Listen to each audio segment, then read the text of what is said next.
अब प्रश्न उठता है, क्या क्रिसमस खुशी का विषय है? आइए इसको समझते हैं। असली वजह को समझना होगा।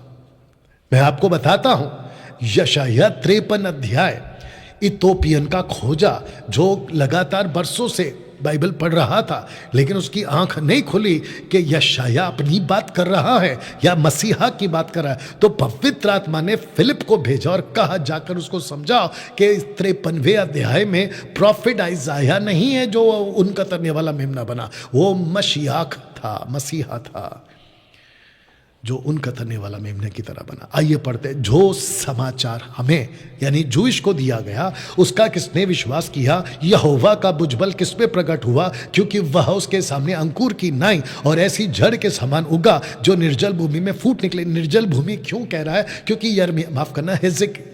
यिर्मयाह को कहता है कि तुमने दो गलतियां की हैं। एक, तुमने मुझ बहते सोते को त्याग दिया है, और दूसरा कहता है तुमने ऐसे हुंडे बना लिए, ऐसे होद बना लिए, ऐसा कुआं बना लिया, ऐसा मटका बना लिया, पानी तो भरते हो लेकिन वो फूटा हुआ है और पानी टिकता नहीं है। आत्मिक बातें हैं ये। कहता है निर्जल भूमि जहां पर कोई पानी नहीं है, निर्जल हो सका है, बंजर हो चुका है।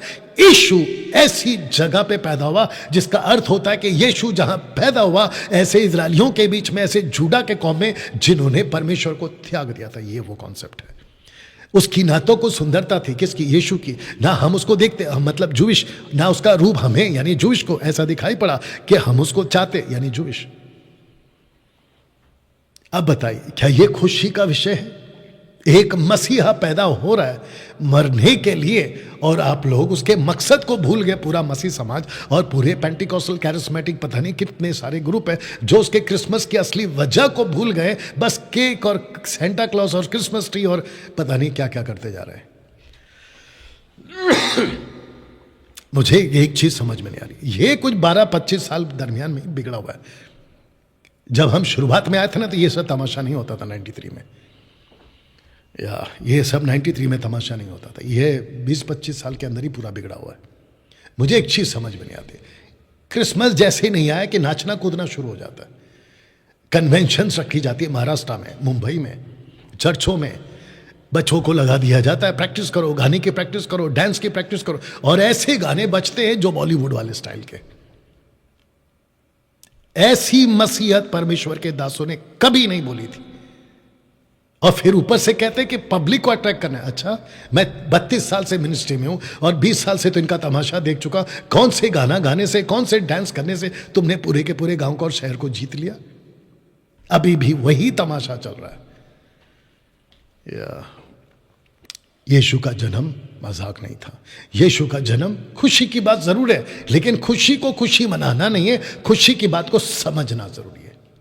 आइए आगे पढ़ते हैं। वचन 3, वह यानी यीशु तुच्छ जाना जाता, मनुष्यों का त्यागा हुआ था। क्या यह खुशी की बात है? आपका मसीहा तुच्छ गिना गया, यह खुशी की बात है? आपका मसीहा त्यागा गया, क्या यह खुशी की बात है? इसमें एक नाचना कहां से आ गया? वह दुखी पुरुष था। कौन? यीशु। रोगों से उसकी जान पहचान थी, किसकी? यीशु की। लोग उससे मुख फेर लेते थे, किससे? यीशु से। वह तुच्छ जाना गया। कौन? यीशु। हमने यानी जूश ने उसका मूल्य ना जाना। यशायाह कह रहा है, निश्चय उसने हमारे रोगों को सह लिया, हमारे ही दुखों को उठा लिया, तो भी हमने उसे परमेश्वर का मारा कूटा, दुर्दशा में पड़ा। परमेश्वर ने उसको मारा, परमेश्वर ने उसको मारा कूटा। परमेश्वर ने कहा कि तू क्रूस पे मरेगा। किसके लिए? आपके और मेरे पापों के लिए, यानी इजराइल के पापों के लिए। 34 के बाद में आपके और मेरे पापों के लिए गिन सकते हैं आप। बताइए, इसको पढ़ते हैं। वचन 5, परंतु वो हमारे ही अपराधों के कारण घायल किया। यह खुशी की बात है? आपका मसीहा मर रहा है, आपका मसीहा दुख उठा रहा है, और ये तुम नाचना कूदना कर रहे हो यहां पे। ये लॉजिक कोई बैठता है क्या कहीं पे? इसके ऊपर अगर किसी को बहस करना तो कॉल करो मुझे। वह हमारे अधर्म के कामों के हेतु कुछ ला गया, हमारी ही शांति के लिए उस पर ताड़ना पड़ी कि उसके कोड़े खाने से हम चंगे हो जाए। कौन सा कोड़ा? यीशु को मारा गया है 39 कोड़े नहीं, नॉट 39 ट्राइब्स। डिटरनॉमी चैप्टर 25 वर्स 3 वहां पे लिखा है, अगर आपने कभी पढ़ा होगा 25 का 3 व्यवस्था विवरण, वहां लिखा है कि जो तुच्छ जाना जाता है उसको 40 से ज्यादा मारा जाता है। 90% पास्टर को यह बात पता ही नहीं है कि जीसस को कोड़े कितने मारे। मत्ती की, मरकुस की, लूका की, यूहन्ना की किताब से ढूंढ के निकालो जहां यीशु को 39 ट्राइब्स मारे। 1,00,000 रुपए इनाम ले जाना अगर मिल जाए तो। वचन 6, हम तो सब के सब भेड़ों की नाई भटक गए थे। किसकी बात हो रही है? भेड़ों की नाई किसकी बात हो रही है? इस्राएल की बात हो रही है, बताइए। तो इसीलिए चरवाहों को दर्शन पहले मिला कि जाकर देखो, क्योंकि अब कोई सैक्रिफाइस नहीं होगा, क्योंकि 30 साल के बाद में एक परफेक्ट लैम्ब आएगा, एक दह तैयार किया गया, वो मरेगा। वचन 6 का सेकंड पार्ट, हम में से हर एक ने अपना अपना मार्ग लिया और लिया, मूर्ति पूजक बन गए इस्राएली, और यहोवा ने हम सबों के अधर्म का बोझ उस पर ला दिया। किस पर? यीशु पर। मूर्ति पूजा करा इज़राइल ने, पाप करा जूडा के गोत्र ने, पाप करा यरूशलेम के लोगों ने, पाप करा नगर के लोगों ने, शास्त्री फरीसी महायाजकों ने, लेकिन यीशु के ऊपर बोझ डाल दिया। किसने? बाप ने। बोझ उसी पर लाद दिया। वचन 7, वह सताया गया तो भी सहता रहा, अपना मुंह ना खोला। जिस प्रकार भेड़ वध होने के समय वह भेड़ी ऊन कतरने के समय चुपचाप शांति से रहती है, वैसे उसने भी अपना मुंह ना खोला। किसने? जीसस ने। पिलातुस पूछता रहा, अगर तू कह देगा मैं तुझे अभी बचा लूंगा। यीशु चुप था, उफ तक नहीं किया। किसके लिए? इजरायलियों के लिए, नॉट पूरे विश्व के लिए। 34 के बाद यह मैसेज बाहर गया है, लेकिन 34 के बाद में जो पहली सदी, दूसरी सदी, तीसरी सदी, कॉन्स्टेंटाइन, क्या हुआ? कॉन्स्टेंटाइन जब तक नहीं आया था ना, तब तक मसीहत सही चल रही थी। जैसे ही कॉन्स्टेंटाइन आ गया, तीसरी सदी के बाद से बेड़ा गर्क हो गया। पता है क्यों? क्योंकि कॉन्स्टेंटाइन को लगा कि मैं एक धर्म को अपना रहा, जबकि क्रिश्चियनिटी कभी धर्म नहीं था। आज जितनी भी एक्टिविटीज मसीहत में हो रही है ना, वो सारे के सारे रिलीजियस की तरफ जा रही है। बहुत दुख की बात है। कपड़े बन चुके हैं पादरियों के, फादर के, चोला पहन लेते हैं। जो एक टाइम पे सूट बूट कोट बोट में रहते थे, आजकल मैं देख रहा हूं कि वो टोपी बिशप का पूरा कपड़ा पहन के क्रूस हाथ में धार्मिक बनते जा रहे हैं, और ये मूर्ति पूजा से कनेक्टेड है। इसके ऊपर किसी को बहस करना है तो करिए ना। उसने मुंह नहीं खोला। मत्ती के किताब में, हेरोदेस राजा के दिनों में जब यहूदियों के बैतलहम में यीशु का जन्म हुआ, तो क्रिसमस आपका असली ये है। अब ये सब कुछ जो मैंने पढ़ाया था ना, यशायाह 53 का 1 से लेके 7 तक में, इसकी वजह है ये यीशु। एक बालक उत्पन्न होगा, हमें बालक दिया गया, पुत्र दिया गया, ये यीशु है, मसीह नहीं। मसीह बनेगा 30 साल के बाद, प्रभु बनेगा 34 के बाद। सो यूसुफ भी इसलिए कि वो दाऊद के घराने और वंश का और गलील के नगर से यहूदिया में दाऊद के नगर बैतलहम को गया। और इसको देखिएगा, जिसे नहीं जानते उसका भजन करते हो, हम जिसे जानते हो उसका भजन करते, क्योंकि उद्धार यहूदियों में से। यीशु मसीह किसको कह रहे? सैमरिटन्स को कह रहे। सैमरिटन्स कौन है? अशीरियंस के लोग हैं। अशीरियंस और सैमरिटन एक हो गया मूर्ति पूजा के चक्कर में। कौन? वो 10 गोत्र, जिसको कहते हैं नॉर्दर्न किंगडम। मीका क्या कहता है देखो, हे बैतलहम एफ्राता, यदि तो ऐसा छोटा, क्योंकि एफ्राता 2 है, एक बड़ा एक छोटा, यदि तो ऐसा छोटा कि यहूदा के हजारों में गिना नहीं जाता, तो भी तुझ में से मेरे लिए एक पुरुष निकलेगा। ये पुरुष कौन है? ये जीसस है। मसीह कौन है? अभिषेकित है। प्रभु कौन है? गॉड है, यूड है वाव है। ये पुरुष निकलेगा जो इज़राइल में प्रभुता करने वाला होगा। उसका निकलना प्राचीन काल से, वरना अनादि काल से होता है। तो ये किस पे प्रभुता करेगा? विश्व की बात नहीं की है, इज़राइल की बात की है। आपके पास जो क्रिसमस का मैसेज पहुंचा है वो कैथलिक एंगल से पहुंचा है। बनाना बंद करो। आपको यहूदी एंगल से समझना होगा, आपको जूविश एंगल से समझना होगा। डैनियल भाई, क्या आप जूविश हैं? मैं बिल्कुल नहीं हूं।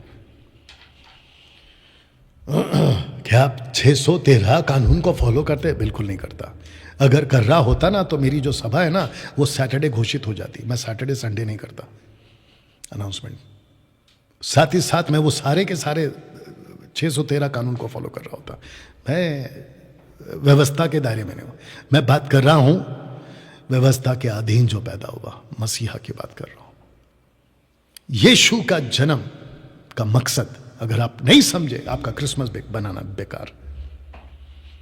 उसका निकलना प्राचीन काल से, वरना अनादि काल से। तो दोस्तों, मैं आपके जरिए समझा देता हूं। एक शख्स है, एक चेला है यीशु का, जिसका नाम है नतनियल। इसके पास में फिलिप जाता है, फिलिपुस जाता है। फिलिपुस जाकर कहता है कि नतनियल चलो, हमको मसीह मिल गया। उसने नहीं कहा कि हमको यीशु मिल गया, उसने कहा हमको मसीह मिल गया। कौन सा मसीह जिसका हम वेट कर रहे हैं? कौन सा मसीह जिसकी बात प्रोफेसी करी गई? डैनियल ने करी, आइज़ाया ने करी, यिर्मयाह ने करी, एजेकिएल ने करी, उसका हम वेट कर रहे हैं। बोला ओके। तो बोला कहाँ से आया? बोला नासरत से आया। ये देखो, नासरत से आया। बोला नासरत से भी कोई अच्छी वस्तु आ सकती है? ऐसी बात की गई। नासरत से कोई अच्छी वस्तु नहीं आ सकती। तो फिलिप के पास में कोई जवाब नहीं था कि मैं इसको कैसे समझाऊं, क्योंकि फिलिप के पास में तभी पूरी की पूरी स्टडी नहीं थी। तो उसने कहा एक काम कर, तू चल के देख ले। मैं भी वही कह रहा हूं, अगर आपको सही ज्ञान नहीं है ना, तो लोगों को कहो कि डैनियल राज की वीडियो के पास चल के देख ले, सही खुराक चल के देख ले, बात समझ में आ जाएगी। तो दोस्तों मैंने कुछ सर्कल किया, अगर आपको दिख रहा होगा, नासरत, जेरूसलेम, बेथलेहम, एरो किया मैंने, ब्रैकेट्स किया रेड में, शायद उसमें दिख रहा होगा, नहीं तो जूम करके देख लेना। अब प्रश्न उठता है कि यीशु लोअर सिटी में पैदा हुआ, माफ करना पला बड़ा, अपर सिटी में जन्म हुआ, लोअर सिटी में गया। अपर सिटी कहाँ पर है? क्या क्या है आपका? जेरूसलेम और आपका बेथलेहम अपर सिटी में आता है। शास्त्री फरीसी यहीं रहते हैं, हेरोदेस और पिलातुस यहीं रहते हैं अपर सिटी में। लोअर सिटी में यीशु का, इसलिए नथानियल कहता है ऐसी जगह से कोई अच्छी वस्तु आ सकती है? अब आपको बताता हूं कि 4 BC टू 27 AD 30 साल तक यीशु नासरत में था। अब बताइए, जब यीशु यहां है 30 साल तक, तो वो मसीहा नहीं बन सकता, क्योंकि मसीहा बनने के लिए उसको जेरूसलेम आना जरूरी है, और पूरे विश्व में जाने के लिए उसको यरूशलेम से निकलकर जिंदा होकर प्रभु बनना जरूरी है। तब जाकर